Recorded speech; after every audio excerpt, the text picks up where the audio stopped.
Prabhat Jha ji please अपनी बहस आरंभ करें। मैंने स्पष्ट किया कि ऑब्जर्वेशन के संबंध में क्लेरिफिकेशन की प्रक्रिया नहीं है। सभापति महोदय, एक मिनट माननीय मंत्री, सर आप सुनिए, आप अपनी सीट पे बैठेंगे तो मैं बताता हूं आपको। अगर आप अपनी सीट पे बैठेंगे तो मैं आपको जवाब देता हूं। प्लीज अपनी सीट पे जाइए, please. Thank you please sir. मिस्त्री जी एक मिनट। लाए तब बोलिए ना, जरूर आपकी चिंता रखी, अमेंडमेंट बिल ला ही रहा है सर। कुछ सदस्यों ने, एक मिनट मिस्त्री जी एक मिनट सर, कुछ सदस्यों ने जो नॉर्थ ईस्ट आसाम से संबंधित जो समस्या थी उसके बारे में विशेष रूप से ये मांग की और ऑब्जर्वेशन की कि गृह मंत्री राजनाथ सिंह जी आए और यहां पर एक स्टेटमेंट दें। उनकी मांग को मानते हुए श्री राजनाथ सिंह जी आए और सदन की प्रैक्टिस हमेशा रही है कि जब मिनिस्टर सुओ मोटो स्टेटमेंट देता है, रुकिए भाई, सुओ मोटो स्टेटमेंट देता है तो आप उनसे क्वेश्चन पूछ सकते हैं, पर जब ऑब्जर्वेशंस, एक मिनट, जब ऑब्जर्वेशंस और डिमांड पर होता है तब क्वेश्चंस नहीं होते। मेरा अनुरोध है कि जब सिटीजन अमेंडमेंट बिल आएगा तो जितनी भी आपकी क्वारीज होंगी, जितना भी आपके प्रश्न होंगे, खुद गृह मंत्री उनके जवाब देंगे, ये मैं आपको विश्वास दिलाना चाहता हूं। कृपया बैठ जाइए अब। श्री प्रभात झा प्लीज। आदरणीय सभापति महोदय, नोटिस।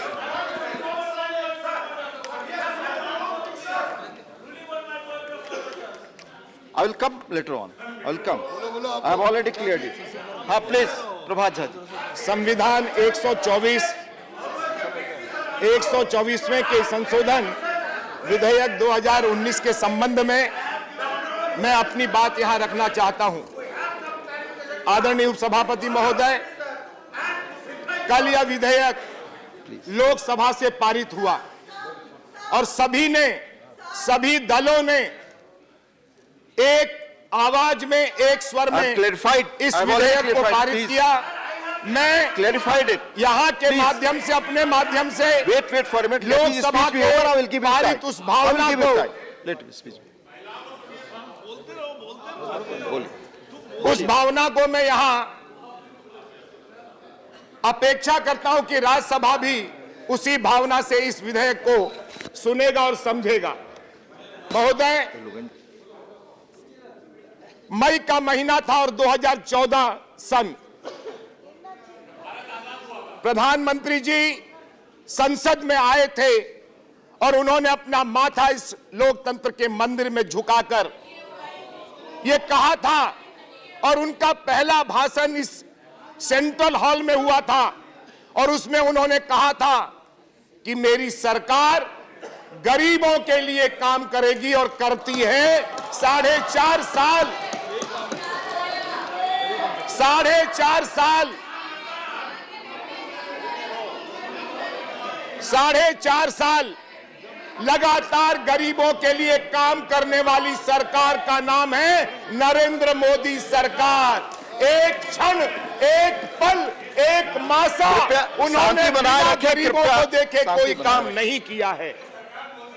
महोदय, परसों जब कैबिनेट में ये पास हुआ और हम जब सदन में आए तो सदन में जब पत्रकारों ने घेरा हमें और एक बात जब कहा तो हर पत्रकार के चेहरे पर वो उल्लासित मन था। जब हम कॉलेज में पढ़ते थे और उस समय एक सवाल हुआ करता था कि भाई कब आएगा आरक्षण, हम लोगों का क्या होगा, सामान्य वर्ग के गरीब लोग अक्सर ये चर्चा करते थे, लेकिन वो सपना उस किसी सरकार ने पूरा नहीं किया।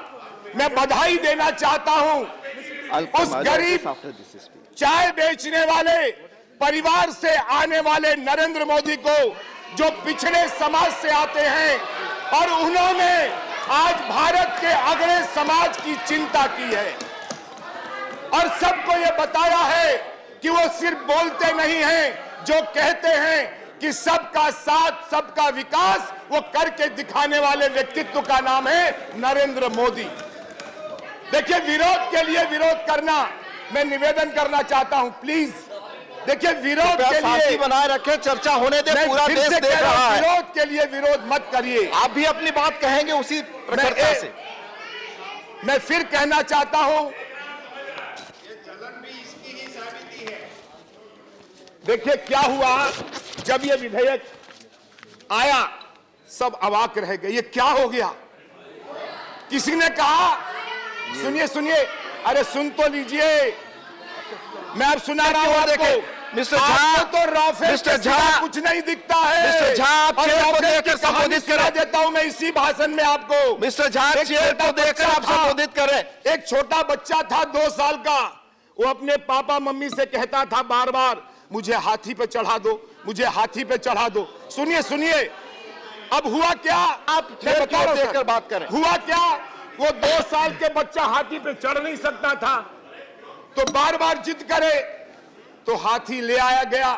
अब वो चढ़ नहीं पा रहा था, तो हाथी ने अपना पहला पैर जैसे ही उठाया, सहानुभूति से उस बच्चे को लोगों ने हटा लिया।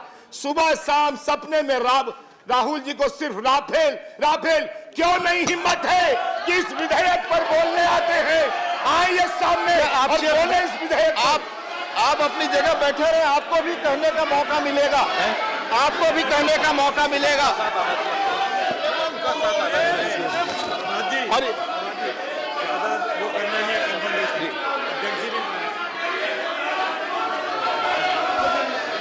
आज आप अपना अपना घोषणा पत्र निकालिए।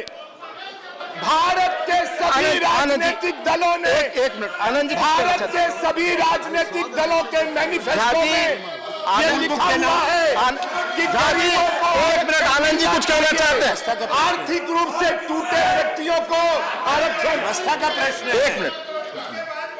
एक मिनट हाँ, मेरा एक व्यवस्था का प्रश्न है। नियमावली में यह स्पष्ट है कि कोई भी सदस्य जो इस सदन में अपनी बात कहेगा, वो किसी दूसरे सदन के सदस्य के बारे में ना तो आलोचना कर सकता है, ना कुछ कह सकता है। तो जो इन्होंने कहा है राहुल गांधी जी के बारे में, उसको कार्रवाई से तुरंत निकाला जाए। वो गौर करेंगे हम लोग। निकाला और मैं सबसे आग्रह करना चाहूंगा, निकाला जाए। मैं कब सबसे आग्रह करना चाहूंगा, उसको निकाला मैं जाए। सबसे आग्रह करना चाहूंगा कि आपकी इस बात का लोग ध्यान रखें, हर पक्ष ध्यान रखें आनंद शर्मा जी। और अगर जो आप कह रहे व्यवस्था की बात कर रहा हूं, आप जो व्यवस्था की बात उठा रहे हैं, अगर वो प्रक्रिया सही है तो उसका अनुपालन हम लोग देखेंगे, करेंगे। अरे वो क्या देखेंगे, सदन आप चला रहे हैं, सदन आप चला रहे मैं हैं। आश्वस्त करता हूं, अगर अनुकूल होगा तो हम लोग देखेंगे उसको। इसको निकाला जाएगा ही, देखेंगे नहीं, निकाला जितने जाएगा। भी पार्टी हैं, जाएगा, सभी पार्टी के निकाल देंगे, मैं कह रहा हूं आप बैठ जाए, निकाल देंगे। ठीक है, आपने कहा निकाल देंगे। चले सारे मैनिफेस्टो में यह लिखा हुआ है कि हम गरीबों को, आर्थिक रूप से कमजोर व्यक्तियों को आरक्षण देंगे। आज भारत में देश का पहला प्रधानमंत्री है, कृपया बैठकर अपनी बात कहें। आज भारत का बैठकर पहला अपनी बात कहें। प्रधानमंत्री है जिन्होंने कृपया- सिर्फ अपनी मैनिफेस्टो नहीं, आप सभी के मैनिफेस्टो की भावना की कद्र करते हुए गरीबों के आरक्षण का विषय उठाया। कृपया बैठकर बात सुने, ये अच्छा पॉइंट है। अपनी जगह से न बोले, कृपया शांति बनाए रखें। बहुत महत्वपूर्ण बिल पर हम सब चर्चा कर रहे हैं, ये सही नहीं है। आपकी बात रिकॉर्ड पे नहीं जा रही है, आपको सिवाय आपकी बात आश्चर्य को कोई होगा। रिकॉर्ड पे नहीं जाएगा। आप बोले, आप चेयर को देखें। मिस्टर झा इधर आप देखें, आप बोले। मैं उपसभापति जी निवेदन करना चाहता हूं, बहुत संवेदनशील मामला है। न मैं किसी के प्रति, यह भावना सदन की है, सदन का एक एक व्यक्ति चाहता है कि यह विधेयक पारित हो, और उसी भावना से प्रेरित होकर मैं यहां पे खड़ा हुआ हूं। मैं किसी को आहत नहीं करना चाहता हूं। यह इस विधेयक में सब लोग साथ आए, क्योंकि एक जीवन का सवाल है, करोड़ों युवाओं का सवाल है, जो कैंपस में पढ़ते हैं उनके जिंदगी का सवाल है। और इतना ही नहीं,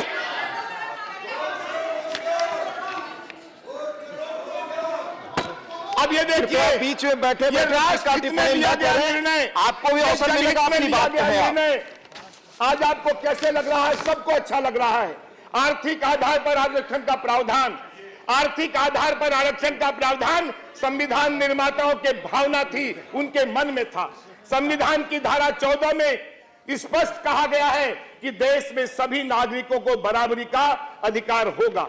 संविधान की धारा 15 में स्पष्ट कहा गया है कि जाति, धर्म, लिंग आदि से आधार पर भेदभाव नहीं होगा।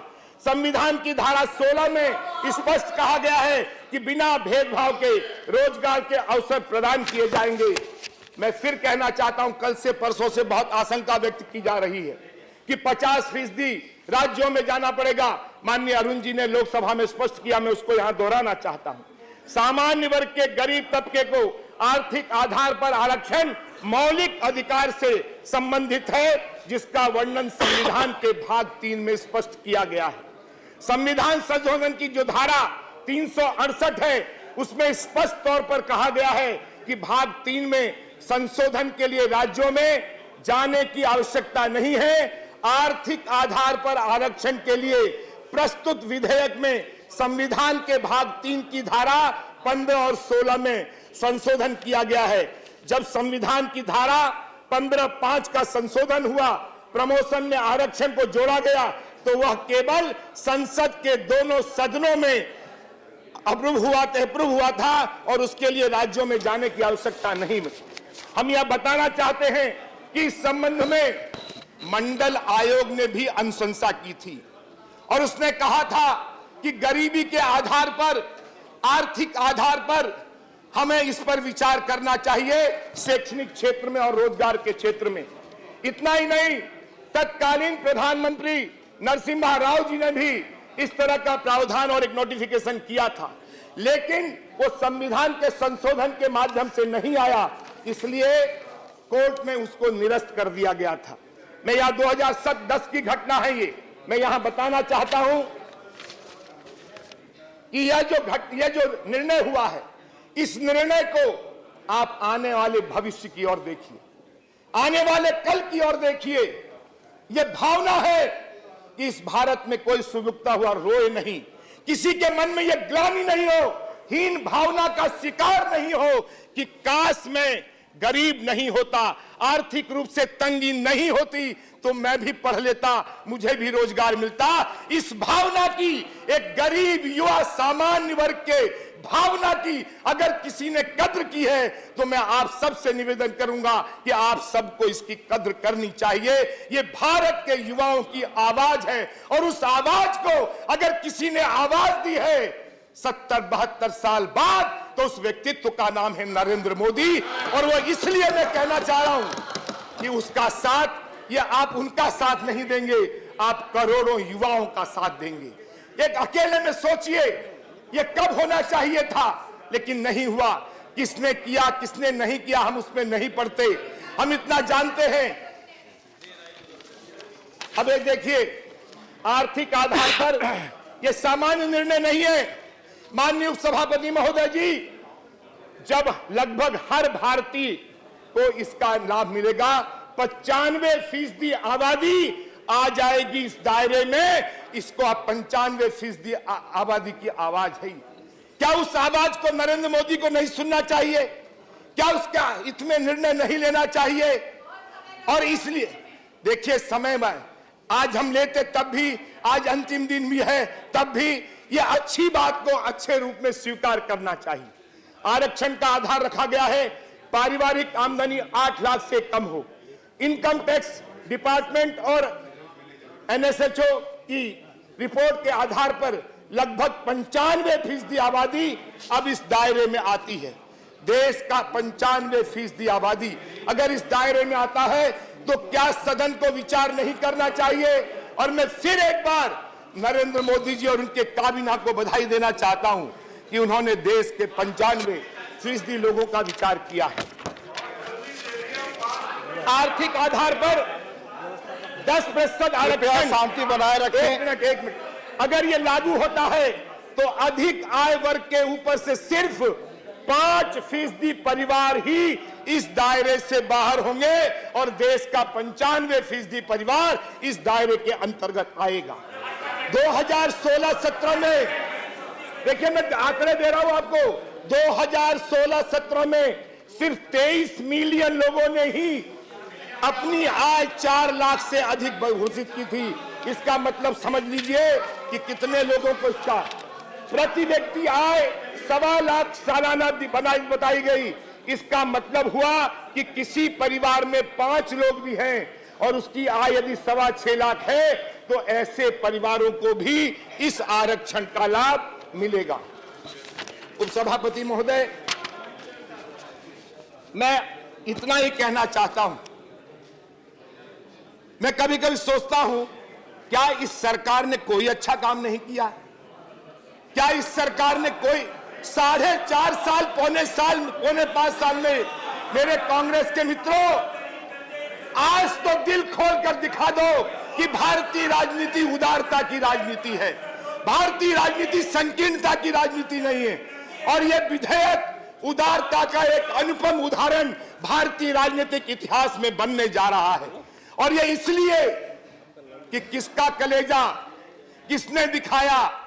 क्या नरेंद्र मोदी जी को ही इसका लाभ मिलेगा? क्या हम और आपको नहीं मिलेगा?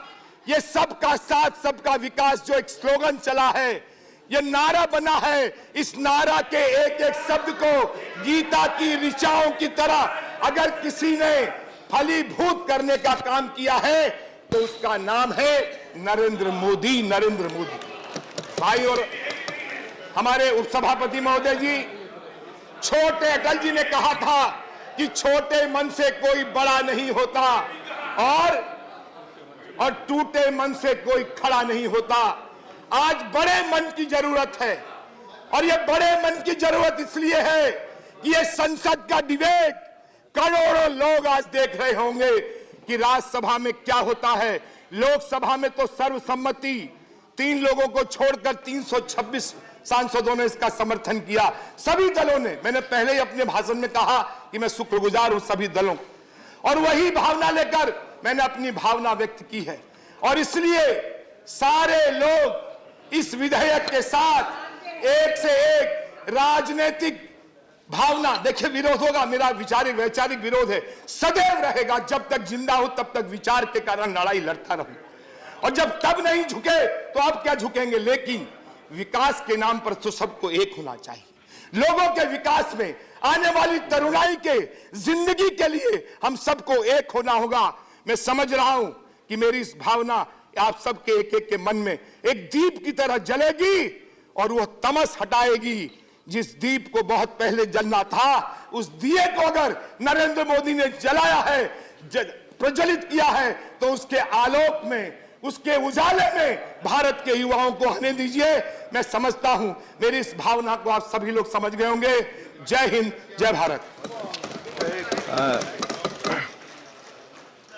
हाँ, आप मिस्टर TKS गवन।